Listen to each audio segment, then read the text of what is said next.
Korban kecelakaan maut antara Toyota Avanza dan kereta api jarak jauh Semarang Gambir PP, Rohim Mustadi, 40 tahun dan istrinya, merupakan kader aktif Partai Keadilan Sejahtera di wilayah Cikarang Selatan, Kabupaten Bekasi, dilansir dari Kompas.com.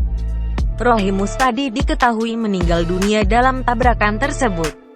Sekretaris DPD PKS Kabupaten Bekasi, Uriandriana, saat dikonfirmasi via telepon, Selasa, tanggal 21 Juni tahun 2022, mengatakan bahwa Rohim sudah aktif di PKS sekitar 10 tahun.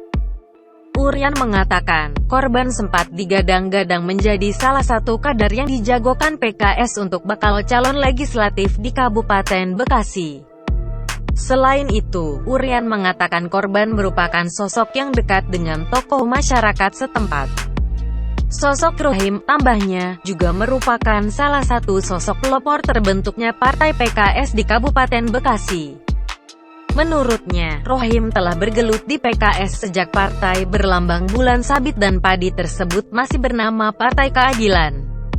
Di sisi lain, Urian mengatakan bahwa saat ini istri dan anak korban masih berada di rumah sakit. Namun, Urian belum dapat memastikan kondisi mereka berdua.